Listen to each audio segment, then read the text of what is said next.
Praise the lord. ఈరోజు దేవుని యొక్క వాగ్దానము నిర్గమకాండము 23:21. ఆయన సన్నిధిని జాగ్రత్తగా నుండి ఆయన మాట వినవలను. దేవుడి వాక్యం దీవించింది గాక. ఆమేన్. అవునండి, దేవుని యొక్క సన్నిధిలో జాగ్రత్తగా దేవుని యొక్క మాటలు మనం వినాలని ఈరోజు దేవుడు మనతో మాట్లాడుతున్నాడు. దేవుడి మందిరానికి వస్తున్న మనం దేనికి ప్రాముఖ్యత ఇస్తున్నామండి? దేవుని యొక్క మాటకి మనం ప్రాముఖ్యత ఇస్తున్నామా? దేవుని యొక్క మాటకి కనుక మనం ప్రాముఖ్యత ఇచ్చినట్టయితే దేవుడు మనతో మాట్లాడుతున్నాం, జాగ్రత్తగా దేవుని యొక్క మాట వింటామండి. జాగ్రత్తగా దేవుడు ఒక మాట వినిన వారు దేవుని సన్నిధి నుండి ఆశీర్వదించబడతారు. దేవుని యొక్క వాక్యం సెలవిస్తుంది, ఆయన సన్నిధిలో సంపూర్ణ సంతోషము సుఖము ఉన్నదని.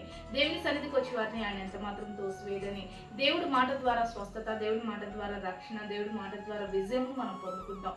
ఆయన మాట మాత్రం నువ్వు జాగ్రత్తగా వింటే ఆ వాక్ మాట ద్వారా నువ్వు ఆశీర్వదించబడతావు. కానీ ఆ జాగ్రత్తగా కనుక నువ్వు దేవుడి మాట విన్నట్టయితే నీ జీవితంలో ఎలాంటి ఆశీర్వాదం పొందుకోలేవు. కాబట్టి దేవుని సన్నిధిలో జాగ్రత్తగా ఉండి ఆయన మాట విని ఆ మాట ప్రకారం జీవించి దేవుడిచ్చే ఆశీర్వాదం, దేవుడి మాటలో ఉన్న ఆ నెమ్మదిని, ఆనందమును, సమాధానమును పొందుకొని దేవుని మహిమపడతాం. ఆ రీతిగా దేవుడు నేను దీవించిన గాక. ఆమె ప్రార్థన చేసుకుందామండి. సకల ఆశీర్వాదాలకు కారణభూతుడమైన మా ప్రియ పరలోకపు తండ్రి, ఈ యొక్క ప్రాంతంలో కృష్ణ ప్రతి బిడ్డని జ్ఞాపకం చేసుకో. నీ సన్నిధికి వచ్చిన నీ బిడ్డలు నీ మాట జాగ్రత్తగా విని నీ మాటలో ఉన్న ఆశీర్వాదం పొందుకునే కృపను దయచేయమని యేసు నామములో ప్రార్థిస్తాం తండ్రి. ఆమేన్.